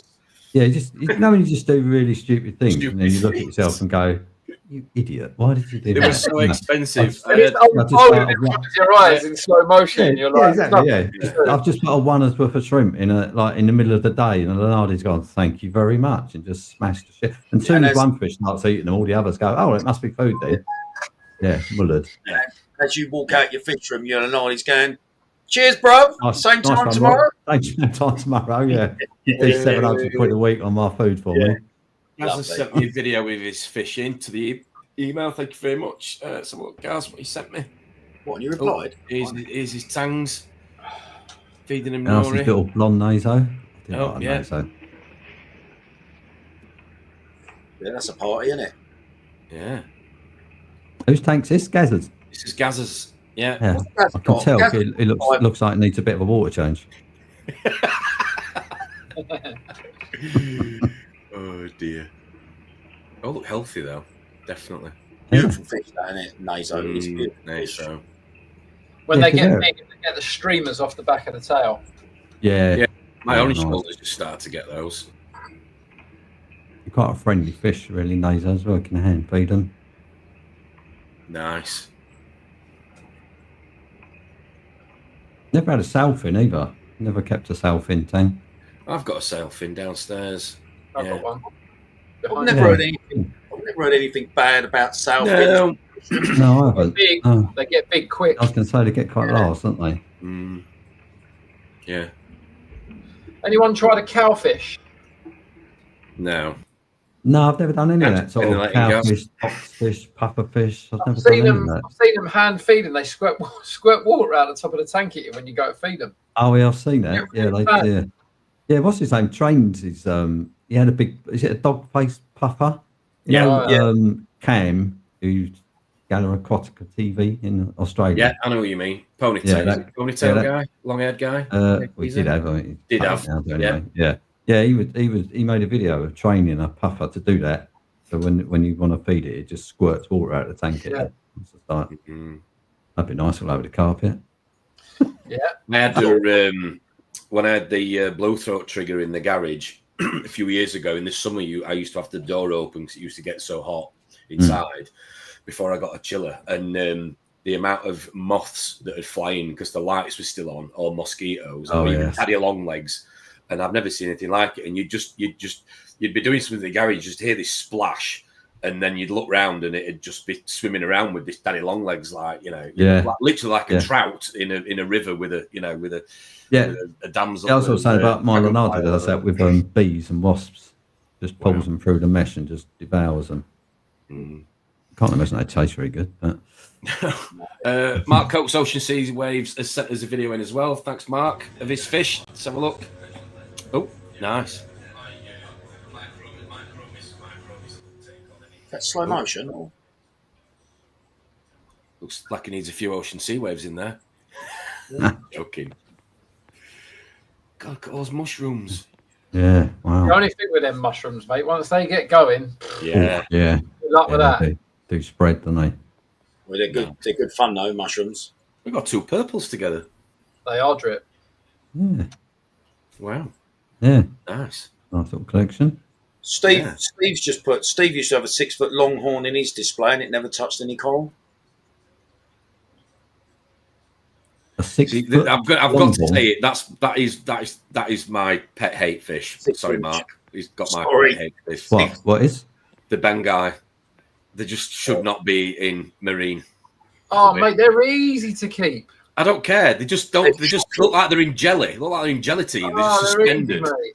I Breed don't them, mind breed the them, breed them, Bengal. end up with thousands of them in your sump. God. I Sorry, think by it's the way, better than the pajama it was cardinals a bit. 6. Right. It was 6 inch, not 6 foot. Sorry, Steve. You had a Say 6-inch that's cowfish impressive. today. Yeah. Long on cowfish. Oh, yeah, yeah. Oh, okay. I know someone who was about to put a pajama cardinal in their new tank, and I ripped him a new arsehole for it. Yeah, I've got 3 in mine. Everyone goes, "Why got it in there?" Shock. They get pretty decent size as well, don't they? Yeah, they do. Yeah, they constantly breed though, don't they? I feel Yeah, sorry for them. that's They keep that egg batch in their mouth. The second they spit it out, Rash just goes, "Thank you." I just don't like the Bengai cardinal. I just don't like the fish. I'm Oh, I sorry. don't. I just don't think it does anything for me at all. It just looks like it It's should be just in a fish with a tropical very tank. different shape to anything else, though. Yeah, it's looks got the connotations of a freshwater tank about it, hasn't it? Looks like a tropical fish. It needs Yeah. it needs medication for its anxiety. That's how it goes. What? So go on then. To open to the audience as well, and to you guys. What fish? What's your least favourite fish, or that you think One is of them. overrated? One of them. Overrated, maybe. One of them. Black tang. Yeah, I don't really rate black tanks, to be fair. I don't understand it. It's just a black fish. I'm like, Oh, I've got Hang some on, Bengai. hang Some on. Bengai. I'm gonna get Bully some. in here. Bangai's for the win, your mate. way. Bangai's for the win. No, I think they're awful and all. First time Drips agreed with me in the last 3 years. Thanks, mate. Ah. Do you know what? I don't see the point of buying stonefish Yeah, or rhino. Yeah. Rhino. yeah, one off of Norosnos or whatever they're called. Yeah, and I like the predator fish. They just sit at the bottom, don't they, like a bit of Yeah. algae. You would never ever visit your tank because I do count myself lucky to see it. When I was at my cousin's last year in Australia, they sell fucking anything, and there was a couple of them in a tank that were right up to the front of the glass. They are scary looking things, mate. Yeah, it Aren't looks they the like an one that old if you stand stone. on, they can kill you? Or Yeah, Yeah, They're the same horrendous. fish, spines, aren't they? Yeah. it looks like an old cranky toad. Oh, mate, because Yeah, it's true. you look along its body when you're literally what's the tank glass, 15 mil. You look along it and you go, "Where's its size? Where's it?" Oh my god! You know what I mean? It is literally. I mean, they have venomous sections in them shops out there, mate. They had eels, stonefish, lionfish, something. I think they had scorpion fish and all. Sure, they did. Yeah, scorpions, Yeah, probably. Yeah. And you stand and you go, "Who on earth wants that?" Hasn't Hawaii got a problem with lionfish at the moment? Is it Hawaii? Yeah, I mean they're quite invasive, aren't they? I mean Yeah, they're down in they're in Cornwall, aren't they? Off Are they Gold really? Coast, yeah, they're hard as nails, those things.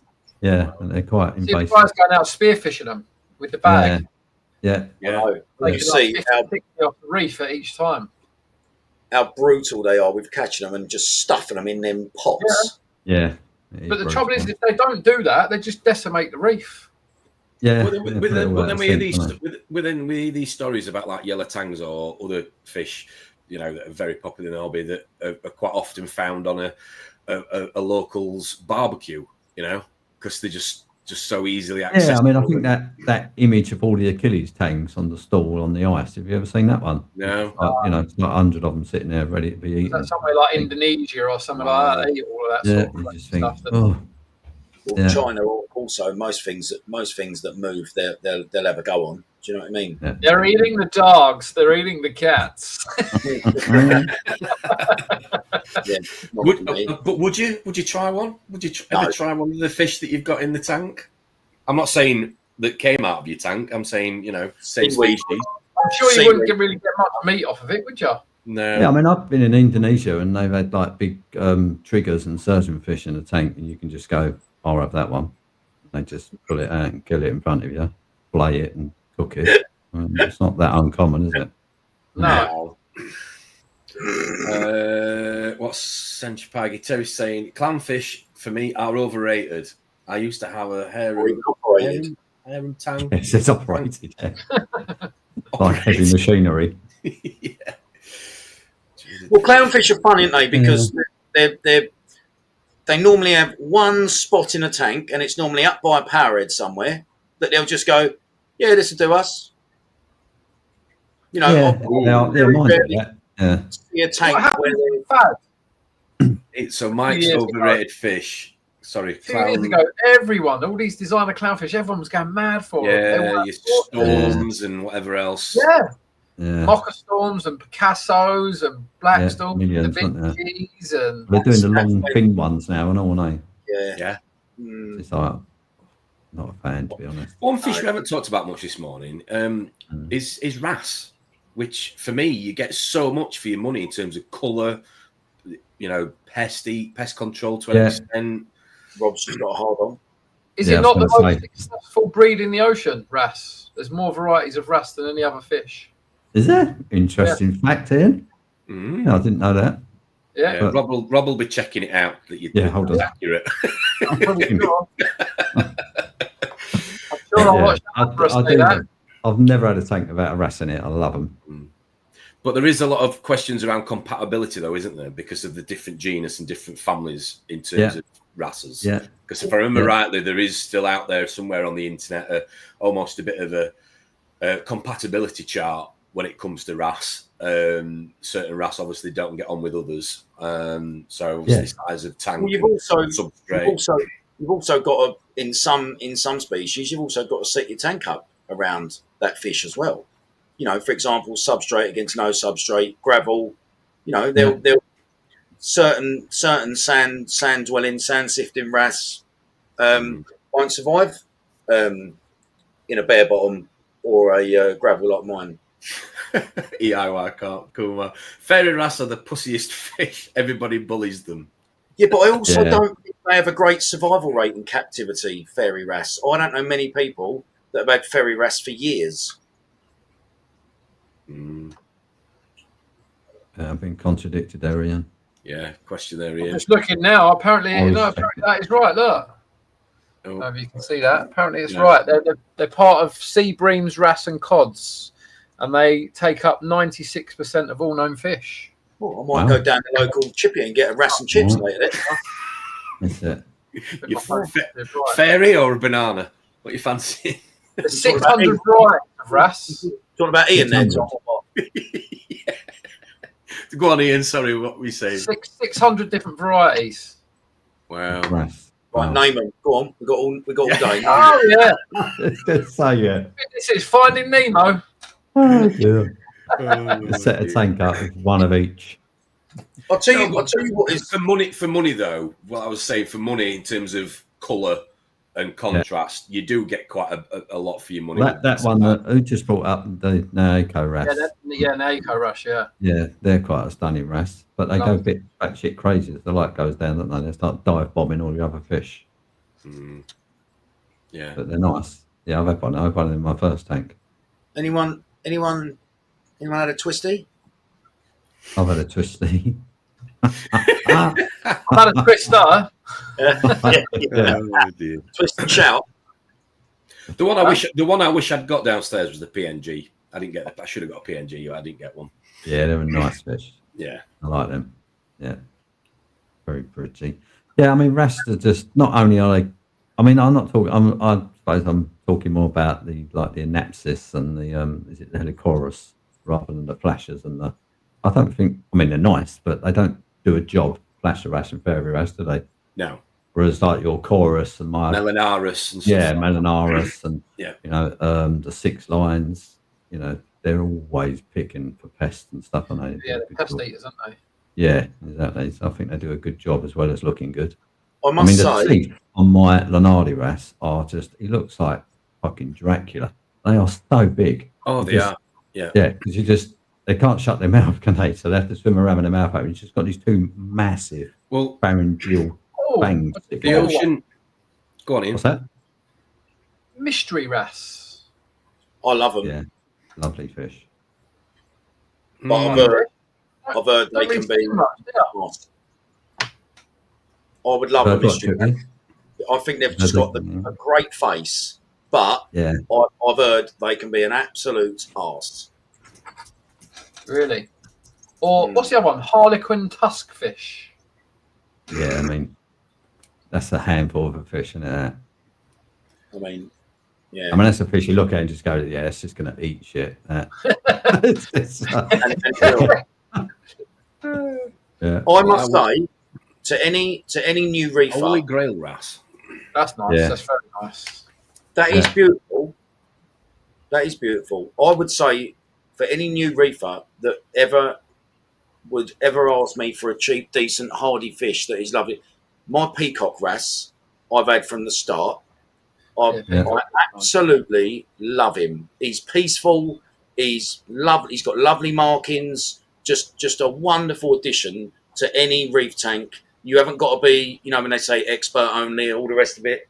A peacock wrasse for any level of knowledge or experience is a great fish in a reef tank. Yeah. I like Iridis wrasse as well. Cheap. I got the Easy. Iridis in here. Yeah, they're nice little wrasse, aren't they? Yeah, quite good at work. Going back to like Mykoris wrasse downstairs, something that I've noticed in terms of behaviour that's a little bit weird is, so the ocean plankton food that I get, Rob, in the slabs, the kilogram slabs. I don't know whether you sort of find the same, but every now and again there'll be like a squid head or a baby squid in a or full, a baby fish or something. or a baby fish or something. Yeah. Well, the wrasse, it's obviously got it programmed in its head that that's food, and I have to win, and I have to get that before everything else. So it will go and it will eat like a baby squid or like a squid head in one go, and literally she'll consume it. There's no, I suppose, just straight down. Yeah. So one thing I've noticed is that she starts to lose colour in her head, because I'm assuming all the blood has been pushed to her stomach to digest it. So she changes colour and goes a real faded colour. Wow. Like the red. She just starts to just go really, really faint. And then literally about an hour later, she'll just come back to normal. And all I can put it down to is digestion, because eyes are literally bigger than belly. But they do take some massive particles, don't they? Melinda, you like this one, Drip, don't you? Possum wrasse. Yeah. I do like possum wrasse, because particularly in a reef tank where if you've got corals that are very, very grown out, it's a wrasse that will destroy flatworm, and it's small enough to be able to get into little nooks and crannies. Yeah. Well, we've got 5-10 minutes left before we wrap up. What fish do you think are good for pests then, seeing as you kind of touched on it then, Drip? Anything that you think you should have in your tank to help you a little bit, or give you the reefer's edge, should we call it? Well, wrasse will always help. Do you know what I mean? I mean, it's not a secret. Well, certain ones, like Rob's saying, certain ones though. And 6 line, chorus. I mean, banana, I think banana is going to be very good as well. That's a very underrated fish, isn't it? Banana. Very. Yeah. Well, you get a nice chunk of yellow, as daft as it sounds, in terms of colour in your tank as well. Have you seen them when they become adult? They fade. Green change the head. lines. Yeah. They often have nice adult colours. Yeah, I mean, I guess a copper band's good, isn't it, for that phase? Yeah. You can bring them in there. Yeah. I don't think it's hard. I mean, that's I don't think it's hard if you're a new reefer in and you're worried about pests. It's not hard to find out what fish. There's plenty of forums where people have written for years and years about it. So I think some of the little pipefish are pretty good for picking at corals as well. Yeah. Not at your coral, but for picking pests off the coral. They get right in there. And they've got a perfect size little snout, haven't they? They're pretty good. I mean, algae control, got stuff like tangs, fox faces, isn't you? Yeah. But I have noticed such a difference with wasn't really into. I've never really been into fish, I suppose. I've always been more corals, but drink obviously got me onto the bristletooth with the tamini and the blue iron. To say I've watched the tangs downstairs in the DT, they graze. The scrapers on the bristletooth in the garage, they just constantly like on it, like non-stop, all day long, like non-stop.